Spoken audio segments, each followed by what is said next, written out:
Hello everyone, I am Sunita Yadav, your science teacher. In today's class, we discuss chapter number 14, electric current and its effect. In previous class, we understand what is heating effect of electric current.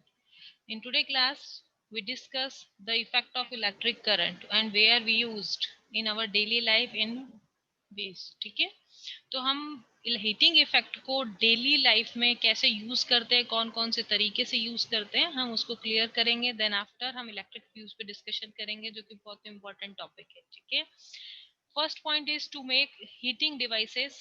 First heating effect का जो work हो गया वो क्या हो गया कि हम उससे क्या बना सकते हैं, हीटिंग डिवाइसेस बना सकते हैं. ठीक है, जैसे electric iron, toaster, geyser etcetera.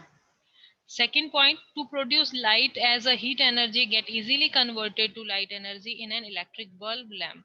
तो हम heating effect of electric current का यूज किस में कर सकते हैं कि जो इसमें भी ये चीज होती है वो क्या करता है, हीट के साथ में लाइट भी अमिट करता है. तो हमें कौन सी एनर्जी मिल जाती है, लाइट एनर्जी मिल जाती है, और हम उस लाइट एनर्जी का use electric bulb, electric lamp को ग्लो करने में यूज करते हैं.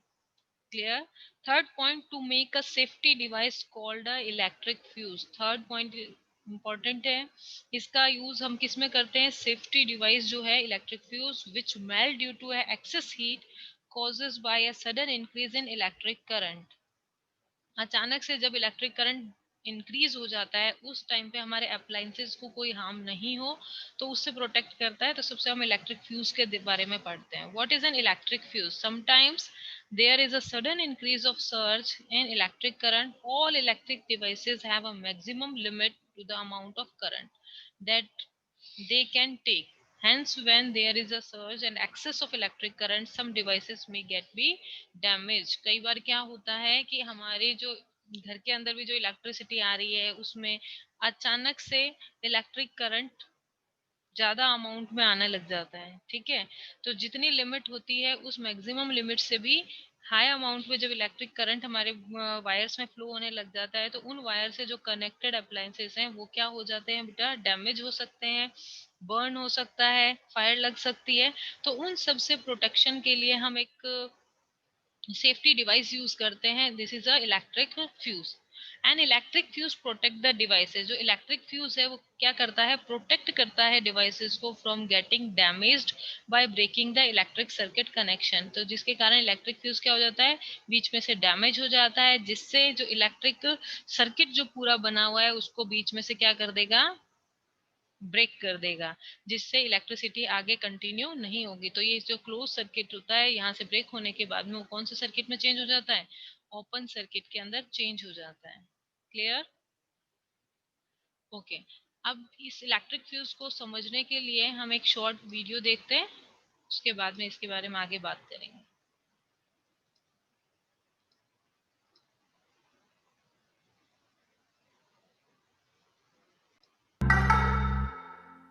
In the last two videos, we have been looking at some of the advantages of the fact that electric current heats up objects through which it flows. Electric water heaters, light bulbs, and electric iron are few of the electrical appliances that make use of this fact. However, it has its drawbacks too. For instance, if these appliances are overheated, then they may get damaged or even catch fire. In fact, not only these appliances, every appliance in our house is affected by the unwanted high electric currents. There is a limit to the amount of electric current that any device can withstand. If the current exceeds that limit, the components of the device heat up, and this may even lead to fire. So, is there any way to prevent that from happening? There is a device which is used to prevent this, and it's called electric fuse. Well, it comes in many shapes and sizes. This is what it generally looks like. It has a fuse wire and is connected to the two terminals which are made up of some metal. This wire is made up of zinc, copper, silver or aluminium. The rest of the switch is basically made up of a non-combustible material. And it makes perfect sense too. We should make sure that the device which is used to prevent fires in other devices must not catch fire. Now, how does it prevent household electrical appliances from catching fire? Well, this fuse is introduced in every circuit in our household. This is how the basic circuit would look like. We have seen the simplified circuit in our previous videos. Okay, so when the current flows through the circuit, it heats up the fuse wire. And when there is a heavy current in the circuit, the wire simply melts, resulting in the broken circuit. Yes, the circuit breaks and the current does not reach the appliance. So this is how an electric fuse functions. Simple, isn't it? Now there is one obvious disadvantage of electric fuse that you must have noticed. Once the fuse wire melts, it cannot reform itself. We have to replace the fuse with a new one manually. To overcome this problem, automatic fuses are used nowadays. They are also called miniature circuit breakers, often abbreviated as MCB. They work like automatic switches. Whenever there's an excess amount of current flow in the circuit, they automatically switch off. This breaks the circuit and the appliances are saved from excessive current. They also automatically get switched on when the flow is back to normal. Yes, I think you all are understood what is electric fuse and how it is work. Okay. Yes, in your book, look at this line. If a large current passes through a wire, अगर क्या हो large current pass through हो जाए किसके अंदर से wire के अंदर, the wire may become so hot, तो वायर क्या हो जाएगा? अभी अपन ने हीटिंग इफेक्ट में क्या पढ़ा, जब इलेक्ट्रिक करंट उसके अंदर से पास थ्रू होता है तो वायर क्या हो जाता है? हॉट हो जाता है. तो सेम वही बात कर रहा है, लेकिन दैट इट में इवन मेल्ट एंड ब्रेक. क्या इलेक्ट्रिक करंट ज़्यादा पास थ्रू हो जाए तो वो जो वायर है मे बी मेल्ट हो सकता है या ब्रेक हो सकता है, but is it possible for a wire to melt and break? हाँ, ऐसा हो सकता है कि वायर के अंदर ज़्यादा इलेक्ट्रिक करंट फ्लो होगा तो क्या होगा, वो वायर जो है मेल्ट भी हो सकता है और ब्रेक भी हो सकता है. लाइक लेट अस चेक, हम एक एक्टिविटी के थ्रू करते हैं. Activity 14.4, make the circuit we use 14.3 again. However, replace the cell with a battery of 4 cell. देखिए हमने पहले जो एक्टिविटी की थी उसके अंदर हमने कितने सेल यूज किया था? ओनली 1 सेल यूज किया था. अब हम कितना सेल यूज कर रहे हैं? 4 सेल यूज कर रहे हैं. 4 सेल यूज करने का मतलब समझ रहे हैं? हम उसके अंदर इलेक्ट्रिसिटी ज्यादा ज्यादा अमाउंट में सेंड कर रहे हैं ना, तो ज्यादा वोल्टेज मिलेगी उसको. Also in place of a nichrome wire, और नाइक्रोम वायर की जगह पर tie a thin strand of steel wool. एक पतला सा स्टील वूल का वायर अपन लगाएंगे. स्टील वूल आपके किचन के अंदर यूटेंसिल्स को क्लीनिंग करने के लिए या ग्रोसरी शॉप पे आपको इजीली अवेलेबल हो जाएगा. तो उसका थिन स्ट्रैंड को अपन अलग करके उन नेल्स के बीच में अटैच कर देंगे. साथ में क्या अटैच कर देंगे? 4 सेल अरेंज कर देंगे. ठीक है. If there are any fan in the room, अगर कोई भी फैन है रूम के अंदर, स्विच देम ऑफ. उसको क्या करेंगे? ऑफ करेंगे उससे कनेक्ट करके. नाउ सॉरी, उसको क्या करेंगे? बंद करेंगे. Now pass the current through the circuit for some time. और क्या करें? करंट को फ्लो होने दे किसके अंदर? सर्किट के अंदर. Observe the strand of steel wool carefully. अब स्टील वूल को बहुत ध्यान से आप ऑब्जर्व कीजिए. Not what happen, does the strand of steel wool melt and break. जो स्टील वूल है हम ध्यान से देखेंगे तो क्या मेल्ट और ब्रेक हो जाता है? In the last two videos, we have been looking at some of the advantages of the fact that electric current heats up objects through which it flows. ठीक है. तो फिर क्या होगा, वो हम उस स्टील वूल को ध्यान से देखेंगे तो वो मेल्ट और ब्रेक हो जाता है. Wire made from some special material melt quickly and break. जो वायर्स होते हैं हम इस जगह पे यूज करेंगे वो स्पेशल मटेरियल के बने होते हैं जो मेल्ट क्या हो जाए? क्विकली हो जाए और ब्रेक भी जल्दी से हो जाए. When large electric current pass through them, जब ज्यादा इलेक्ट्रिक करंट उनके अंदर से पास थ्रू देम होगा. जब अगर हम इलेक्ट्रिक फ्यूजेस के अंदर वो वायर यूज करेंगे जिनका मेल्टिंग पॉइंट बहुत हाई होगा, यानी कितना भी इलेक्ट्रिक करंट उसके अंदर फ्लो हो जाए लेकिन फिर भी वो क्या नहीं हो? ब्रेक नहीं हो. ठीक है ना. तो क्या होगा? इलेक्ट्रिक फ्यूज बर्न ही नहीं होगा. अंदर के अप्लायंसेस क्या हो जाएंगे? उससे पहले बर्न हो जाएंगे. तो हमें हमेशा इलेक्ट्रिक फ्यूज के अंदर उस वायर को यूज करना है जो मेल्ट जल्दी से हो जाए और ब्रेक भी जल्दी से हो जाए. ठीक है. तो मेल्ट क्विकली एंड ब्रेक, हमें उस वायर को, उस मटेरियल को यूज करना होता है जब हम इलेक्ट्रिक फ्यूज में कोई वायर को यूज करते हैं. तो these wires are used for making electric fuses. ऐसे वायर्स को ही हम किस में यूज करते हैं? इलेक्ट्रिक फ्यूजेस के अंदर यूज करते हैं. ठीक है. तो ये पिक्चर जो है आपके इलेक्ट्रिक फ्यूज की है. इसमें वायर है, इसमें मेल्टेड है. ठीक है. तो normally in all buildings fuses are inserted in our electric circuit. Fuse जो है हर इलेक्ट्रिक सर्किट के अंदर अटैच होता है। There is a maximum limit of the current, एक मैक्सिमम लिमिट होती है करंट की which can safely flow through the circuit, और सर्किट के अंदर उतना करंट फ्लो हो जाता है। If by accident the current exceed the safe limit, लेकिन अगर मे बी उस जो भी लिमिट है, मैक्सिमम लिमिट है, उससे ज्यादा जैसे भी इलेक्ट्रिक करंट उसके अंदर फ्लो होगा, वायर क्या हो जाएगा, मेल्ट हो जाएगा।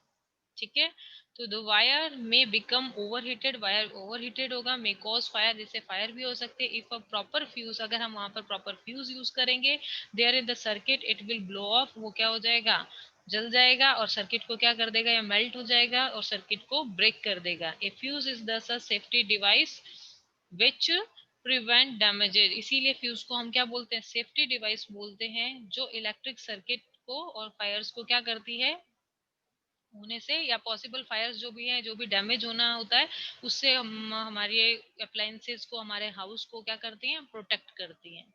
Fuses of different kind are used from different purpose. Fuses को अलग अलग टाइप के फ्यूज होते हैं जिनको हम अलग अलग पर्पस के लिए क्या करते हैं, यूज करते हैं। ठीक है, fuses shown in 14.15 are generally used in electric appliances. जो 14.15 में जो आपका डायग्राम था, उस फ्यूज को हम जनरली इलेक्ट्रिकल अप्लायंसेस में यूज करते हैं। We observe the heating effect of electric current and learn how we use it our advantage. Does the electric current have other effect also? तो ये तो हो गया आपका हीटिंग इफेक्ट। हीटिंग इफेक्ट में इलेक्ट्रिक फ्यूज आपने रीड किया। Next यहाँ पे क्वेश्चन दिया हुआ है, always use proper fuses which have been specified particular appliances carrying ICI mark. जो भी हम फ्यूज यूज कर रहे हैं उस पर आईसीआई मार्क होना बहुत जरूरी है। Never use just any wire strip. आप कोई भी वायर, कोई भी मेटल की स्ट्रिप को फ्यूज में यूज नहीं कर सकते हो। उसमें आपको वही वायर यूज करना है जिसका मेल्टिंग पॉइंट जो है वो लो होता है।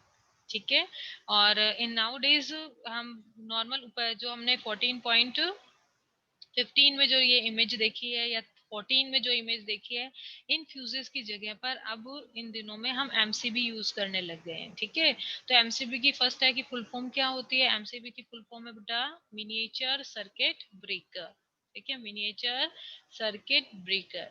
अब मिनिएचर सर्किट ब्रेकर के अंदर क्या होगा, जैसे ही ऑटोमेटिकली काम करता है ये, जैसे ही सेफ लिमिट से एक्सेस में करंट फ्लो होगा अगर सर्किट के अंदर, तो अपने आप ही ये स्विच क्या हो जाएगा, ऑफ हो जाएगा। सेफ लिमिट से जैसे ही अब अबाव करंट फ्लो होगा तो ये स्विच जो है वो अपने आप ही क्या हो जाएगा, ऑफ हो जाएगा, जिससे सर्किट ब्रेक हो जाएगा, ओपन सर्किट हो जाएगा, तो करंट का फ्लो बंद हो जाएगा। यू टर्न दैम ऑन, आप इस स्विच को वापस ऑन कर सकते हो, and the circuit is once again complete. और आप जब आप इस स्विच को ऑन करते हो तो वापस से सर्किट कंप्लीट हो जाता है। और हमेशा look for ICI mark on MCB also. MCB पे भी आपको आईसीआई मार्क को जरूर देखना है। ठीक है, ये तो जनरल आपका इलेक्ट्रिक फ्यूज था। तो इलेक्ट्रिक फ्यूज के अंदर इन शॉर्ट एक बार रिवाइज कर लेते हैं कि इलेक्ट्रिक फ्यूज किस चीज से प्रोटेक्ट करता है, the electric wiring in the house from heating up burning due to excess current. जो इलेक्ट्रिक वायरिंग के कारण जो गर्म हो रहा है या बर्न हो रहा है एक्सेसिव करंट के कारण, उससे हमारे को प्रोटेक्ट करता है। नेक्स्ट है electric appliances from getting damage due to excess current. Excess current के कारण जो हमारे अप्लायंसेस हैं वो डैमेज होंगे, उनसे भी प्रोटेक्ट करने में वर्क करता है। ठीक है, तो हम अलग अलग फंक्शन के लिए अप्लायंसेस में या अलग अलग सर्किट के अंदर हम फ्यूज का यूज करते हैं। ठीक है, how does an electric fuse work, in short read करते हैं कि इलेक्ट्रिक फ्यूज कैसे वर्क करता है। ठीक है, तो electric fuse inserted in electric circuit. Electric circuit में हम साथ में क्या प्लस करेंगे, इलेक्ट्रिक फ्यूज करेंगे। There is a maximum limit on the magnitude of current that can safely flow through a circuit. इसको हम मैक्सिमम लिमिट इसकी जो भी होगी उसके अबाव अगर इलेक्ट्रिक करंट फ्लो होगा तो ये क्या होगा, बीच में से ब्रेक हो जाएगा, और इलेक्ट्रिक सर्किट को क्या कर देगा, ओपन कर देगा, जिससे इलेक्ट्रिक करंट फ्लो नहीं होगा। तो सेफ लिमिट से अबाव लिमिट होते ही ये हीटेड होगा, मेल्ट होगा, ब्रेक हो जाएगा, जिससे electric current stop flowing through it, जिससे इलेक्ट्रिक करंट जो है स्टॉप हो जाएगा फ्लो करना। नेक्स्ट है कि कौन से रीजंस होते हैं मेन, कोई भी 2 रीजन हमें पता हो कि भाई कौन से 2 रीजन हैं जिसके कारण इलेक्ट्रिक फ्यूज ब्रेक होगा या इलेक्ट्रिक फ्यूज होना चाहिए। तो इसके अंदर देखिए 2 चीजें हैं। एक तो फर्स्ट चीज होती है शॉर्ट सर्किट, वर्ड यूज करते हैं अपन, क्या हो गया शॉर्ट सर्किट। एंड सेकेंड चीज यूज करते हैं बेटा ओवरलोडिंग। ठीक है, तो शॉर्ट सर्किट एंड ओवरलोडिंग ये जो 2 चीजें हैं। शॉर्ट सर्किट क्या होता है, when 2 wire in a circuit touch each other, एक ही सर्किट के जब 2 वायर आपस में क्या हो जाए, टच हो जाते हैं। ठीक है, it is known as a short circuit, उसको हम क्या बोलते हैं, शॉर्ट सर्किट बोलते हैं। तब भी फायर लगने के चांसेस होते हैं, तब भी अपना इलेक्ट्रिक फ्यूज क्या करेगा, ब्रेक कर देगा सर्किट को। ठीक है, this lead to be sudden increase in electric current through the circuit. जैसे ही शॉर्ट सर्किट होता है वो पूरे सर्किट के अंदर इलेक्ट्रिक करंट का जो फ्लो है वो एक्सेस में इंक्रीज हो जाता है, जिसकी वजह से हम इलेक्ट्रिक फ्यूज का यूज करते हैं। ठीक है, नेक्स्ट है overloading, when many electric devices are connected to a single socket. अब बहुत सारे इलेक्ट्रिक अप्लायंसेज हैं, जैसे अपने घर में टीवी होता है, फ्रिज होता है, गीजर होता है, सब एक ही सॉकेट से अरेंज हैं। It overload the circuit by drawing a large amount of current from it. तो क्या होगा, हमने एक ही टाइम पे गीजर चला लिया, एक ही टाइम पे प्रेस ऑन कर लिया, एक ही टाइम पे हमने एसी उसी सॉकेट उसी सर्किट में ऑन कर लिया, तो क्या होगा, उस वायर के अंदर से इलेक्ट्रिक करंट ज्यादा फ्लो होना स्टार्ट हो जाएगा। ठीक है, तो जिससे उस वायर पे ओवरलोड बढ़ जाएगा, यानी वो वायर गर्म होना स्टार्ट हो जाएगा, तो उससे पहले ही इलेक्ट्रिक फ्यूज क्या करेगा, सर्किट को ब्रेक कर देगा। When many electric devices are connected to a single socket, it overload the circuit by drawing a large amount of current from it. जब लार्ज अमाउंट करंट उसमें से जाता है, तो वो हमारे सर्किट को प्रोटेक्ट करने में इलेक्ट्रिक फ्यूज क्या करता है, अपना पार्ट करता है। When this current flow through the circuit, it heat up copper wiring and may even burn it. हमारे नॉर्मली जो घर के अंदर कॉपर वायरिंग होती है, तो वो अगर ज्यादा इस तरीके से होगा तो मे बी बर्न हो सकता है। ठीक है, तो ये आपका टोटल इलेक्ट्रिक फ्यूज था। I think you all are understood very well. Okay, now we discuss difference between electric fuse and MCB. Clear? देखिए फ्यूज क्या है, fuse an electric wire that melt और break when the current in a electric circuit exceed the safe limit। अगर safe limit से access में current हो रहा है, तो इलेक्ट्रिक फ्यूज क्या हो जाता है, इलेक्ट्रिक फ्यूज का जो वायर है वो मेल्ट होगा और फिर क्या हो जाएगा, ब्रेक हो जाएगा। ठीक है, लेकिन इसके कंपैरिजन में एमसीबी में क्या होता है, MCB is an electric switch. ये एक इलेक्ट्रिक स्विच के जैसे है, दैट ऑटोमेटिकली टर्न ऑफ, जो ऑटोमेटिक क्या हो जाता है, टर्न ऑफ हो जाता है when current is an electric circuit exceed to the safe limit. Safe limit से जैसे ही करंट एक्सेस में हो जाता है, तो उस टाइम पे ये अपने आप ही इस एमसीबी में ये ऑटोमेटिकली फंक्शन करता है कि ये जो बटन है या स्विच है, ये क्या हो जाएगा, स्विच ऑफ हो जाएगा। ठीक है, लेकिन उसमें क्या होता है, उसमें वायर मेल्ट होता है और ब्रेक होता है। Next second point is a broken and blown fuse. जो फ्यूज यानी कि वो जो वायर है मेल्ट होकर ब्रेक हो गया है, उसको हम has to be replaced with a new fuse. तो उसको हमको रिप्लेस करना पड़ता है एक न्यू फ्यूज से, to restore the flow of electric current, ताकि वापस से इलेक्ट्रिक करंट क्या होना स्टार्ट हो जाए, फ्लो होना स्टार्ट हो जाए। क्लियर? लेकिन एमसीबी में does not need to be change, MCB में हमें चेंज करने की रिक्वायरमेंट नहीं होती है। It can the simply be switch on again. हमें बस एक सिंपल सी चीज करनी होती है, जो स्विच ऑफ हो गया है उसको क्या कर देना है, ऑन कर देना है वापस, to restore the flow of electric current, ताकि वापस से रिस्टोर हो जाए, वापस से इलेक्ट्रिक करंट जो है वो फ्लो होना शुरू हो जाए। Okay, third point is fuse work on heating effect of electric current. जो फ्यूज है वो किस कौन से इफेक्ट पे काम करता है, हीटिंग इफेक्ट पे काम करता है। ठीक है, लेकिन इसके बजाय जो एमसीबी होती है, एमसीबी क्या होगी बेटा, magnetic effect of electric current पे डिपेंड करते हैं, तो मैग्नेटिक इफेक्ट ऑफ करंट पे जो होगा। ठीक है, तो तीनों डिफरेंस आपको क्लियर हो गए। फर्स्ट अपन ने पढ़ा फ्यूज क्या होगा, जैसे ही एक्सेस में या सेफ लिमिट से ज्यादा करंट होगा, तो जो फ्यूज है वो क्या होगा, मेल्ट होगा एंड ब्रेक होगा। एमसीबी में क्या होगा, ऑटोमेटिकली स्विच ऑफ हो जाएगा। सेकेंड पॉइंट जो है, इधर हमने अगर वो ब्रेक हो गया है तो हमें उस वायर को चेंज करने की रिक्वायरमेंट रहती है, लेकिन एमसीबी में ऐसा कुछ नहीं है, हमें सिंपल उसको स्विच ऑन करना है। ठीक है, नेक्स्ट जो फ्यूज है वो हीटिंग इफेक्ट पे वर्क करता है, और एमसीबी जो है मैग्नेटिक इफेक्ट पे वर्क करती है। Okay class, I think all points are clear. Okay class, next point we take in next class.